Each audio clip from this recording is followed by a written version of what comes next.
said, my name's Nina. I would usually work at the Student Life Centre.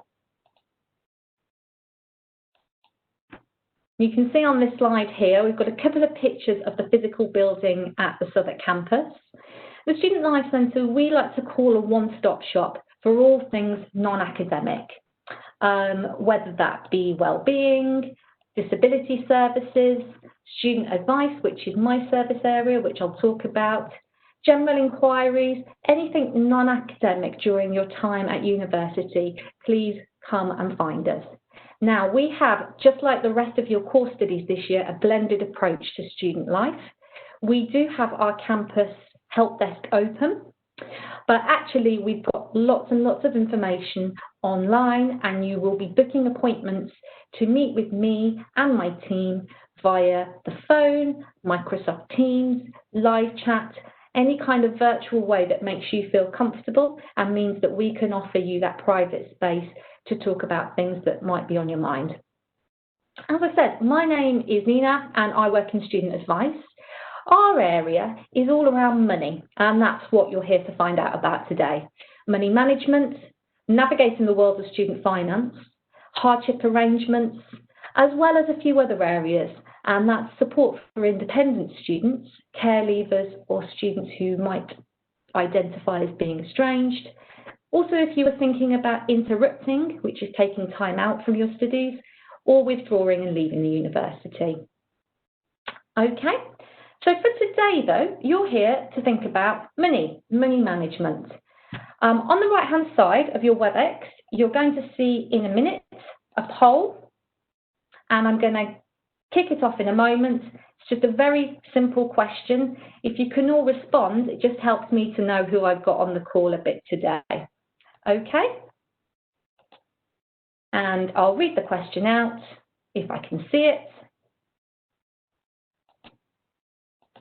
I can't see it. Hopefully you can. You're all answering for me. This is brilliant.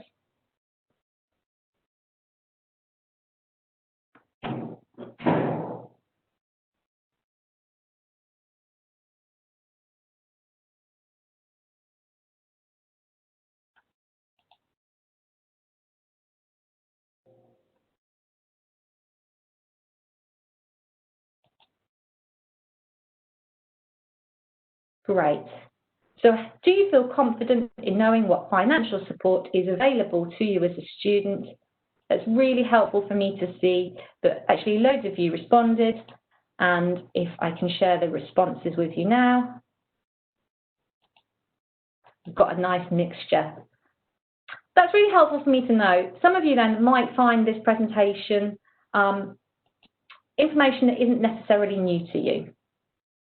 But what I would say is do keep listening. And actually, if you find throughout the course of what I'm saying, there are tips or extra bits of information you think might be helpful in your experience to share with other students, pop them into the Q&A and we'll keep an eye on them. And actually, we might like to try and collect together student tips and put those on our Moodle site as semester one continues. For now, I'm going to start with talking a little bit about student finance. I've put on the top of the slide here, Student Finance England, and that's because actually we have, across the UK, different student finance arrangements, and lots of our students from across Europe and internationally will have different funding arrangements from their country. Apologies to anybody whose Student Finance England is not something they can receive entitlement from, but we're going to whiz through these basics because actually most students will find this is their main source of income whilst they're with us. So student finance then, it's a government-backed loan. This loan comes from the government and there are two parts to it, the tuition fee loan and the maintenance loan. Tuition fee, a bit what it says on the tin, pays for your tuition fees to this university or any university that you go to. You can see in the box we've put pays for the first degree, and we'll talk a little bit about this. The key thing to be aware of is that it isn't means tested, so it doesn't matter about household income. A tuition fee loan will be granted to cover the entirety of your tuition fees. And this one gets paid directly to the university. So if you apply for a tuition fee loan with student finance, actually the money will go directly to LSBU, and it comes at us at 3 times a year, roughly about the same time as the maintenance loan. Eligibility for the tuition fee is based on a few things. Accessing the tuition fee loan and a maintenance loan aren't always the same.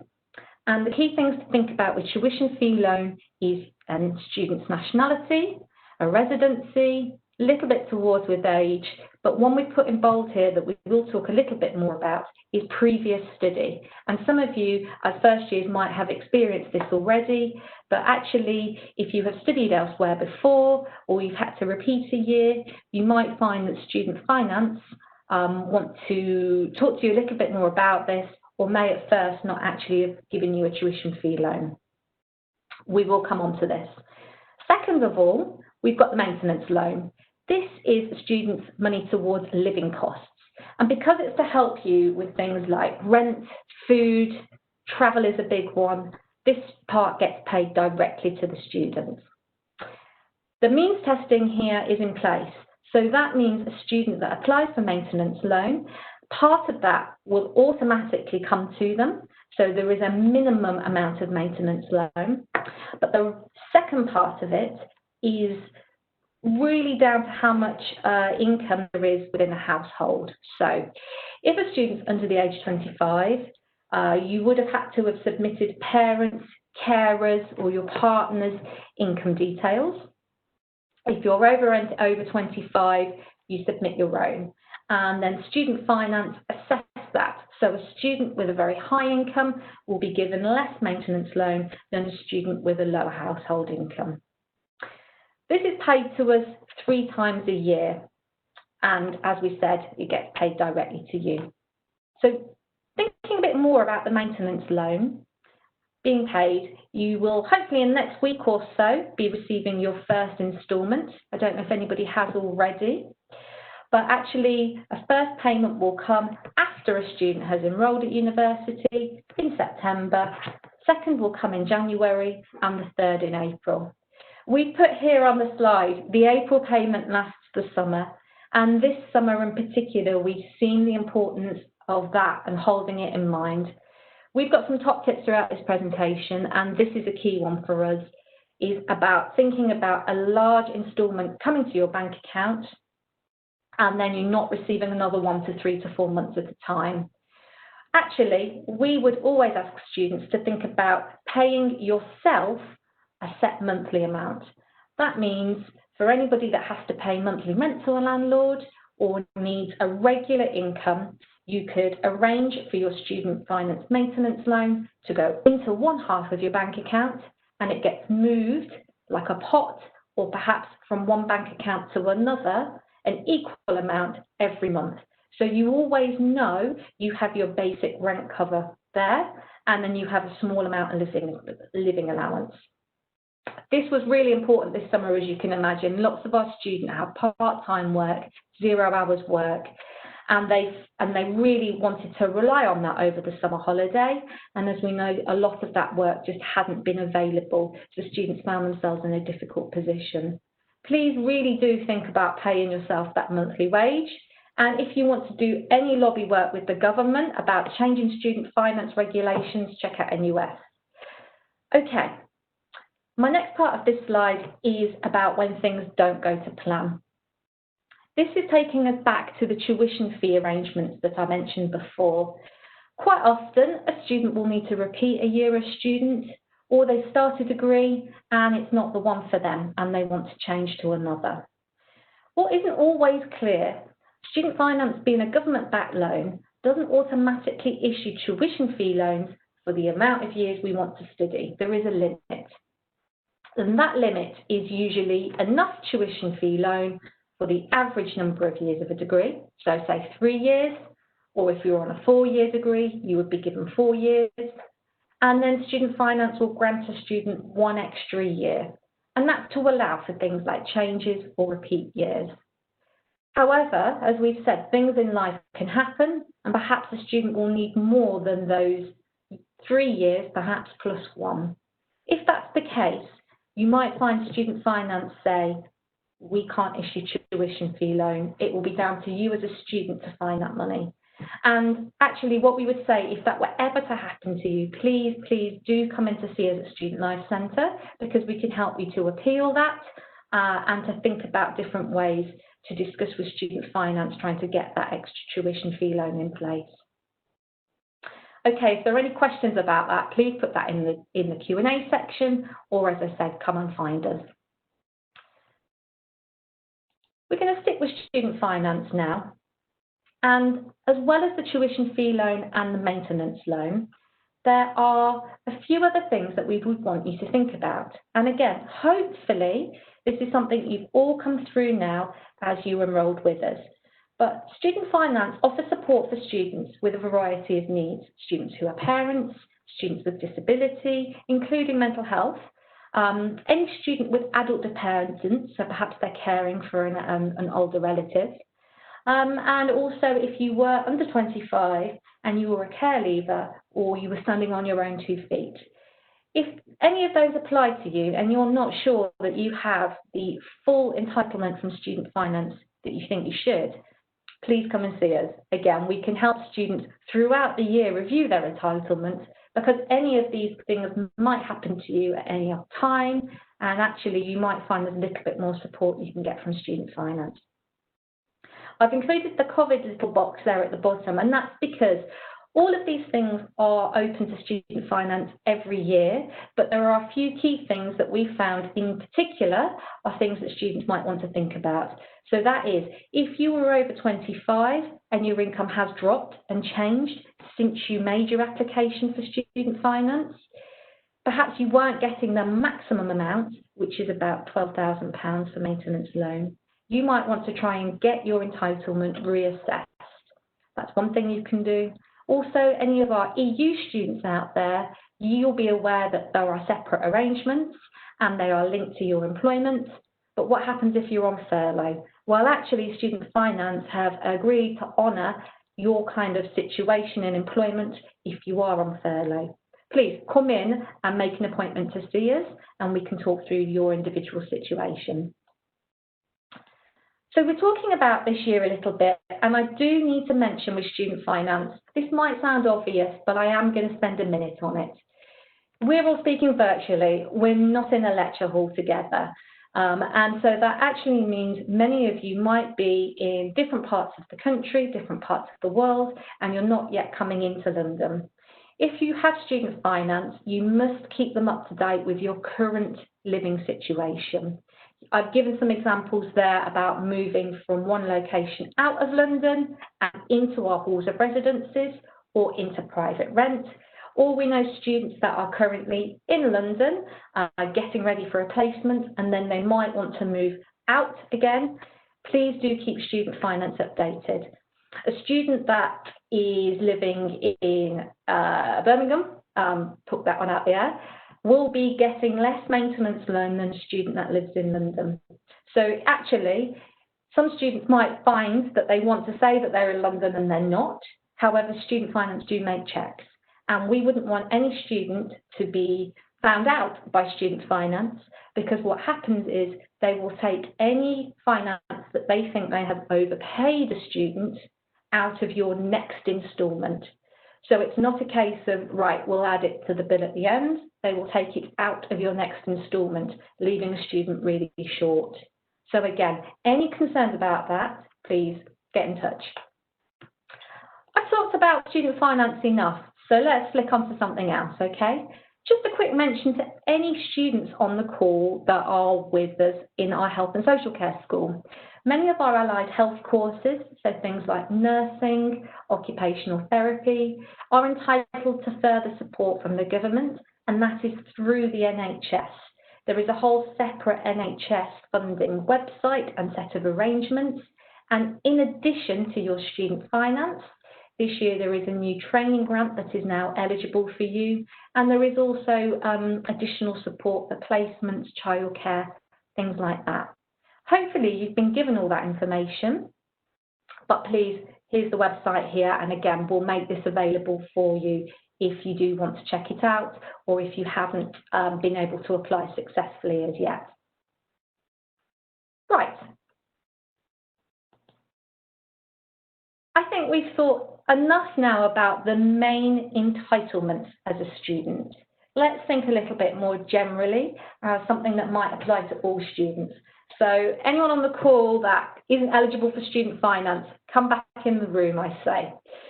I've got on the slide here, I hope you can see, just a few things that are probably peppering your inbox right now. Offers, you might see in and around your area different flyers. Retailers want us to spend our money with them more so than ever. And actually, loads of these things are really tempting. I've got here, look, this came in my, oh, you can't see it. I've got an Uber Eats flyer here. This arrived literally in my post box this morning, and it really proved the point. We are saturated with offers. What we say at Student Advice is this: do we need it? Of course, we're not saying to students, don't buy, don't get yourself a deal, but we really are in the business of trying to help students to be critically thinking and making careful decisions with their money, just in the way that they are with their studies and everything else. Do you really need that extra 20% off of ASOS? Would you have clicked through and added that particular item to the basket had it not have had the offer? Even if you just kind of leave something in the basket on Amazon or kind of favourite something, you can always come back to it and purchase it. And I think you've taken time to think about if you really want that item. But each and every time that you do that is helping you to take control of your finances and making sure it's something that you do want. We've got lots of general budgeting information out there, and we're going to talk about that a little bit more now. Right, so making your money go further. Thinking about offers, we would hope that you all have a student bank account. If you don't, you might want to look into this afternoon. Most student bank accounts offer an overdraft that is 0% interest. There are also other benefits to having a student bank account, for example, a free rail card. If you already have a bank account, you might want to get in touch with your bank, but most high street banks offer student bank accounts. And whilst, again, we would really be cautious to students about going straight into their overdraft, having that safety net there ready, rather than finding yourself in a position, 0% interest overdraft is much better than a credit card with a percentage return rate. So even if you apply, have your bank account there and never go into your overdraft, at least it is there for you whilst you're a student. To get a student bank account, you'll need a student status letter. If you've been on any of our previous presentations by now, you probably would have heard about this, but you can see on the slide, My LSBU is your student intranet, and in there you'll find lots of helpful things, including letters that you can tailor and show confirmation that you are a student with us at LSBU. Also on My LSBU, you can find our range of employability services. And there are two key parts to employability I just want to mention. LSBU Employment offer part-time contract opportunities, so they're very much a job agency and they're there to support you. As our LSBU Career Hub, they can help you prep your CV, they can think about interview practice and also long-term career planning. So again, we have to think safely and to balance our personal situations at the moment, but part-time work is something to keep your eye on throughout the duration of your studies, and LSBU Employability are there to help you. Okay, so another thing to think about, we're based in Southwark.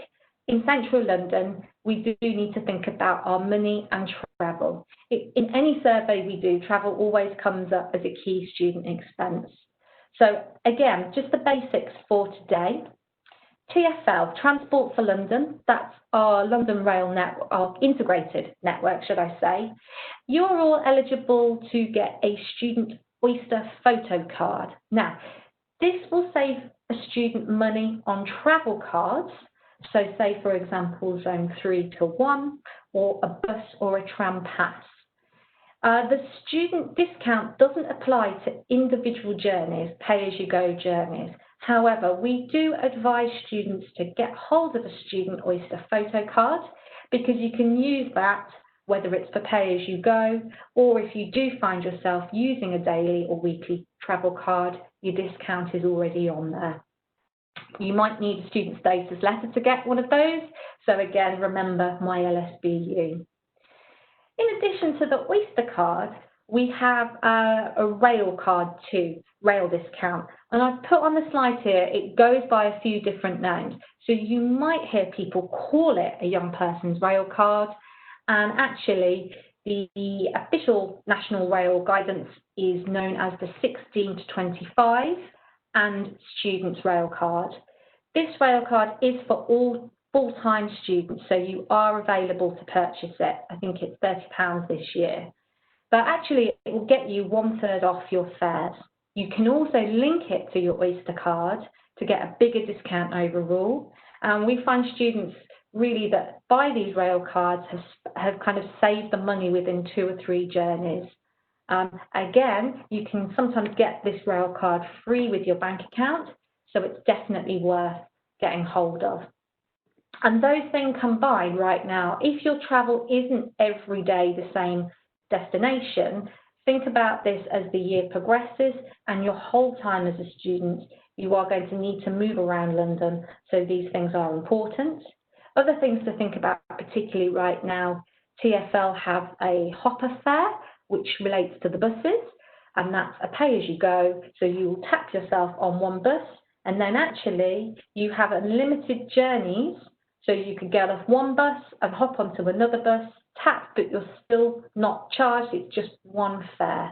And that's quite a recent discount that we think is quite good and keeps you off the tube if that's something you're not sure about.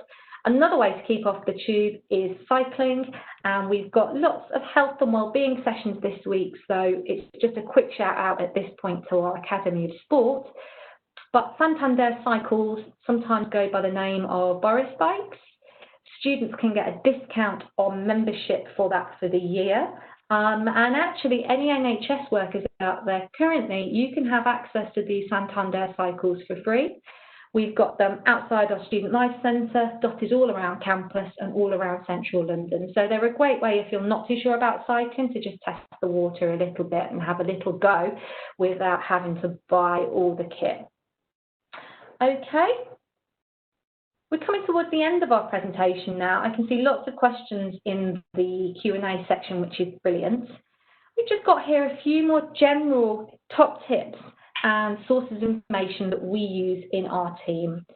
So turning to research, this is an organisation that we use all the time. They're called Turn to Us, and they've been particularly helpful during the initial outbreak of the COVID pandemic. Turn to Us have lots of helpful information about benefits, entitlements generally, but also we really like them because there is a grants search engine. So grants and bursaries are small pots of money that different charities make available to help people that align with their values of their charity. There is a search engine on Turn to Us where a student can put in all their personal information or identifying factors, and I've listed some there, and it will check through all the charities and show you any charities that match that might be able to offer you a small grant. Usually you apply and you do a small personal statement, and you might find you can do one personal statement and send it to a few different charities at once. This is always a bit hit and miss, but we do ask students, if you're thinking about trying to support yourself at this time, it's a practical step you can take. And we do know, again, during this pandemic, there have been lots of brilliant charities out there that have been able to support students, perhaps international students too. You might want to check out Turn to Us. A couple of practical things, the Money Advice Service. We recommend that organisation for budgeting worksheets and budgeting information. There are loads of apps out there. There are loads of websites to help you budget and think about your monthly ingoings and outgoings. The Money Advice Service, we say, is safe and trusted because there is a lot of information out there that can be misleading when it comes to money or bogus even. So please do check out Money Advice Service.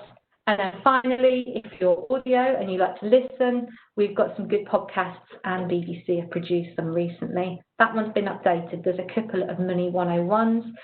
You might find, again, you can dial in and get involved. Okay.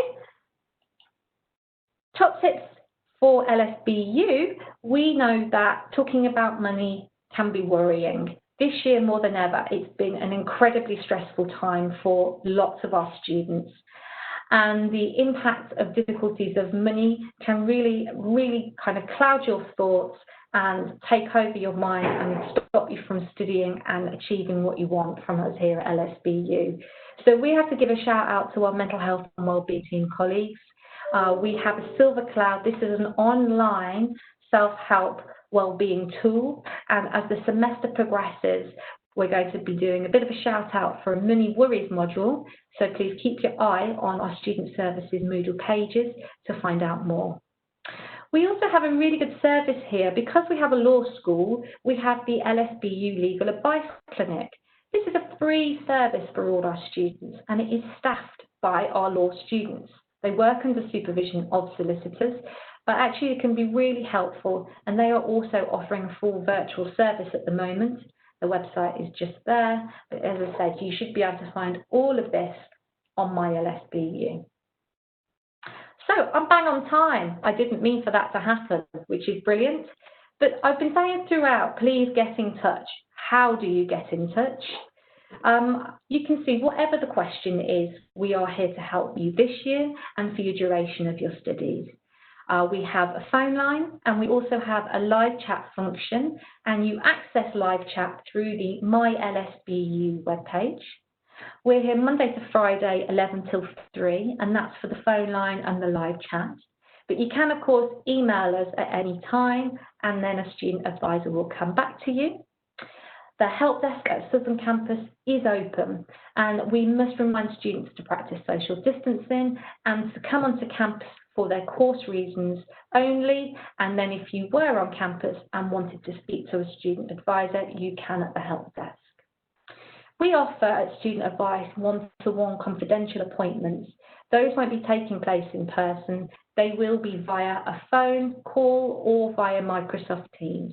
If you want to book one of those, please phone, live chat, email, or if you were on campus, pop into us to make one of those appointments. I've come to the end of my presentation for now, and I can see Anna has been answering a lot of questions. Anna, is there anything in particular that we think today we should mention to all of our students? Hi, Nina. Hi. Yeah, so lots of people asking about the use of a maintenance loan. So that is money that's paid directly to you, and you can use it as you wish. We obviously recommend that you use it to cover your basic costs first, so your rent and your bills, but you definitely get in touch with us if you want any budgeting help. That's one of the main themes of those questions. Great. Thanks. So the maintenance loan, again, some of you might be in halls of residence or a private student accommodation. Those organisations often arrange with students to have their rent paid to match your termly instalments, but actually most of us don't live in that situation, so it is making sure month by month you have your rent to one side. So that's really the key reason why we ask students to think about setting up one pot. And actually, if it would be helpful for students, we can do some examples for some of the main bank accounts on how you would set that up. And I think really, if students have any tips themselves on how to manage things like their Monzo account or some of the online banking accounts, we'd be keen to hear how you get on. But I think for today, we are now out of time.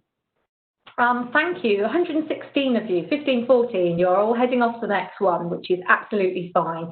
But please, from us, a huge welcome to LSBU.